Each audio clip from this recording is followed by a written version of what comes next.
నమస్తే సార్. నమస్తే. మీ పేరు sir? Venkataramareddy sir. Pulivendula Telugu Desam party మాజీ పట్టణ అధ్యక్షుడిని. ప్రస్తుతం అయితే ఏ పదవి లేదు సార్. ఓకే.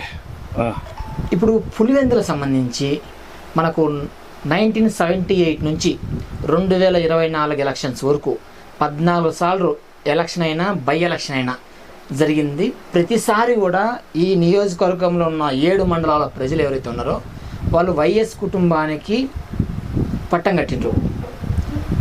దీనిపైన మీ అభిప్రాయం ఏంటి సార్? దాని మీద నా అభిప్రాయం ఏంటంటే 78 నుండి ఈరోజు వరకు 24 మే వరకు జరిగిన ఎలక్షన్లలో ప్రతి ఎలక్షన్లలో టీడీపీ పార్టీ అంటూ పోటీ చేయడము, ఓడిపోవడము సర్వసాధారణమైపోయింది. అయితే ఇక్కడ వచ్చి మనం గ్రహించాల్సిన విషయం ఏముందంటే 78లో రాజశేఖర రెడ్డి ఫస్ట్ టైము ఎమ్మెల్యేగా పోటీ చేసినాడు. అంతకుముందు వాళ్ళ ఫ్యామిలీ ఎక్కడేం లేదు.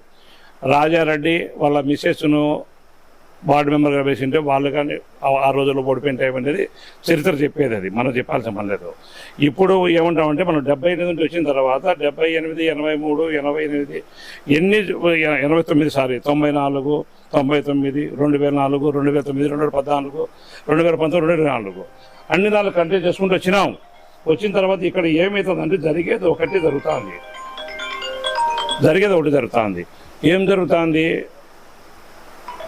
పార్టీ పోటీ చేసేదానికేమో అభ్యర్థిని ప్రకటిస్తారు. అభ్యర్థిని ప్రకటించిన తర్వాత అభ్యర్థి శక్తి సామర్థ్యాలు అవతల కుటుంబం మీద చాలవు. అయితే పార్టీ సహాయం చేసేదానికి ఒకటే మనసులో రాజశేఖర్ మీద మన పార్టీ గెలిచలేదు అనే ఒక భావన ఫస్ట్ మెంటల్గా అది వదిలిపెడితే పార్టీ ఎప్పుడైనా యువతల క్యాండిడేట్కు ఆ టైప్లో ఏ టైప్లో ఈడ గెలుస్తాడా, నేను నా పార్టీ గెలుస్తాందని అధినాయకుడు అనుకొని క్యాండిడేట్ను పూర్తిగా కార్మోకిని చేస్తాడో, అంటే యుద్ధానికి సిద్ధం చేస్తాడో, అప్పుడు ఏమవుతుందో నీకు మిగతా ఉండే సైన్యం అంతా నడుస్తుంది. అయితే ఒక భావన వాళ్ళకు చాలా బలపడింది. ఈడ రాజశేఖర రెడ్డి ఆడ నేను కుప్పంలో వాళ్ళు నన్ను ఓడించలేదు, ఈడ వీళ్ళు రాజశేఖర్ ఓడించలేదు అనేది ఒకటి ఉంది. సరే ఏమన్నా కానీ పోటీ చేస్తున్నాము, ఓడిపోతున్నాము, జరిగినంతా ఒక ఎత్తి. అయితే గతం వద్దు మనకు. నిన్న ప్రజెంట్ 2024 ఎలక్షన్లలో మనం బీటెక్ రవిని క్యాడర్గా పెట్టిన తర్వాత ఆమెకు వచ్చేసి జగన్మోహన్ రెడ్డి మాజీ ముఖ్యమంత్రి ఎవరిలో మళ్ళీ పార్టీ అధికారంలో వచ్చే మళ్ళీ ముఖ్యమంత్రి అవుతాడు. అంటే గతం దివంగత శ్రీ వైఎస్ రాజశేఖర సారు కానీ అదే హోదాలోనే ముఖ్యమంత్రి అభ్యర్థి, ఈ పక్క నిలబడు సాధారణ వ్యక్తి. అంటే అయితే ఎమ్మెల్యే అవుతాడు, ఏం చేయగలడు, అతను ముఖ్యమంత్రి అయితే మన ప్రాంతానికి అనేది ఒకటి ఉంది.